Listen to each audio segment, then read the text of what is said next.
Paano ba mag-apply sa South Korea for factory worker? Interesado ka? Gusto mong laman? Tara, ating pag-usapan.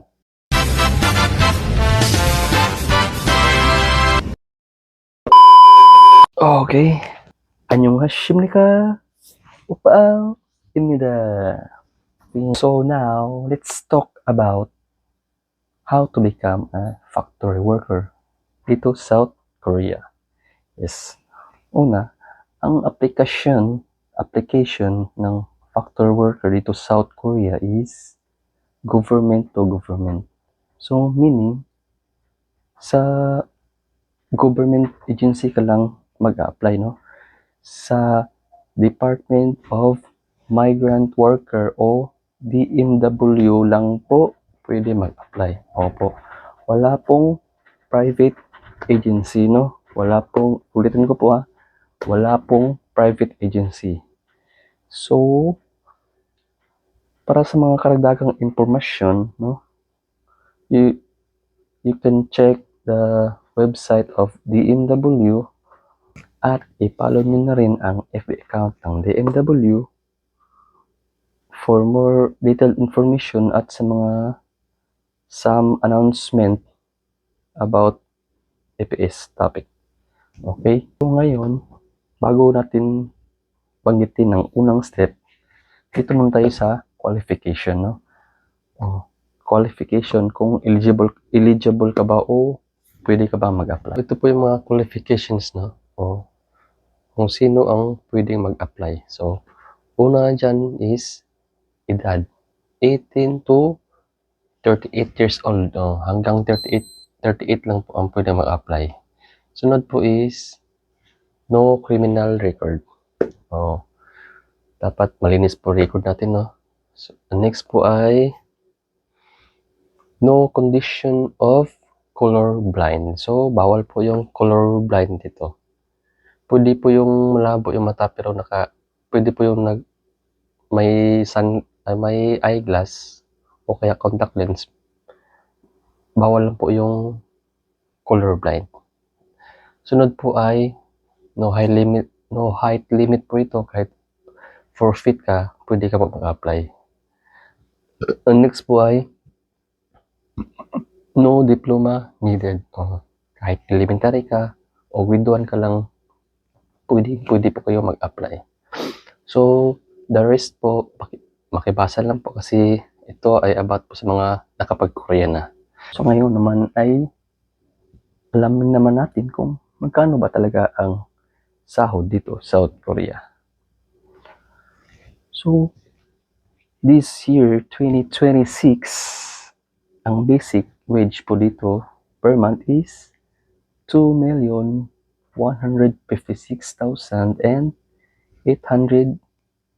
Korean won. Monday to Friday lang po ang pasok niyan. Wala pong OT yan. At i-convert po ito natin sa peso, no? At nasa mga mga 86,000. Hindi pa yan yung net income nyo, ha? May mga deduction pa yan. Deduction ng mga taxes, babahay, at kung ano pang mga deduction, no? Nasa mga siguro mga linis pa yan, mga 60,000. Mga 60,000. Kung okay lang sa'yo, 60,000 per month, halika, mag-Korea ka. So guys, ito nang pinakahintay nyo, ang unang steps. First step is mag-aral ka ng Korean language. Sa pag-aaral ng Korean language ay pwede ka po mag-self-study. Pwede rin mag-enroll sa mga Korean Learning Center. Okay? Ako, self-study lang ako kasi wala akong budget, no? Pero kung gusto mag-enroll sa mga KLC, pwede rin naman. Pero piliin nyo yung KLC na maganda, no? Hindi yung pagpipirahan lang kayo, no? Turuan lang kayo magbasa tapos wala na, no? Piliin nyo yung mga KLC na maganda. Ang second step po ay mag-register po kayo. Online po ito at antayin nyo lang ang announcement ng DMW kung kailan mag-register. Okay? Pag okay na kayo sa registration, in registration, kailangan pa yan mag-antay ka pa ng approval ng DMW na kung okay ba yung mga details na details na in-input mo sa registration. Wait ka ng approval nila, tapos pag approve na, okay na lahat, pagbabayad kayo ng registration fee na 1,300 plus ata yun. 1,300 plus. Magbayad po kayo ng registration fee through bank, Paymaya. I don't know kung pwede ba Gcash, no? Hindi ko na-try. At pwede rin sa kiosk ng 7-Eleven, no? At ang sunod ay ang exam day na, no? Ang exam day na. Dito na yung time na mag-exam ka na, no? Sa exam, dalawa yung kategorya niya, no? Ang una is ang reading at saka listening. In reading, tag 20 item each yan. 20 sa reading, 20 sa listening. Oo. May time limit po din yan. Good luck po sa mag-exam, ha. Next naman, kapag nakapasa ka na sa EPS topic, no? EPS topic exam is schedule ka naman for skill test. Oo. Skill test ka naman. Sa skill test is, ang mga gawin nyo dito ay self-introduction, interview, at saka mga physical strength na test. Yan po, mga physical strength test. Kung nakapasa ka na, both test is, yun, chance ka na makapag-Korean. Yay! During my time, no, KLT20, may kunting COVID pa yun. Kaya wala kaming skills test. Diretso na kami. So, ang next naman, pag pasado ko na sa dalawang test is mag-submit ka na ng requirements. Requirements at saka pre-medical exam result.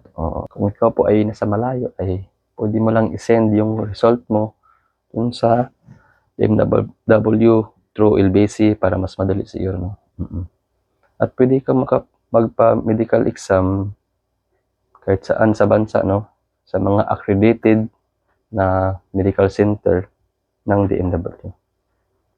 Once na matanggap na ng DMW yung mga requirements mo, yung medical result mo, ay antay na lang po kayo for approval. No? So, yun na. Ang next is, gawa ka po ng EPS account. Gumawa po kayo ng EPS account. Dito sa EPS account mo, dito mo ma-track o dito makita yung status ng pag-apply mo. No? Magpasa ka ng requirements at saka medical. Pag approve na yun, makita mo yun sa EPS account mo na approve ka na. Nakita mo na hard ka na, yun. At may contract transferred ka na, yun. Ipaprint mo na yung kontrata mo, sign ka, ipa-scan, at isend sa DMW. Okay? Next step po ay training po. Korean Language and Culture Training. At doon po kayo sa DMW mag-training po. 5 days po ang training na yan.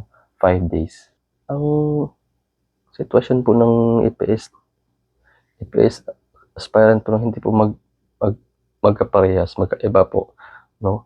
So, after po ng training na yan, kung ikaw po ay may CCVI na, pwede ka na po mag-proceed sa next step, ang visa processing. Pero nung nag-training ako, wala po akong CCVI. Kaya after ng training, umuwi ako ng Cebu at nag-antay ng CCVI.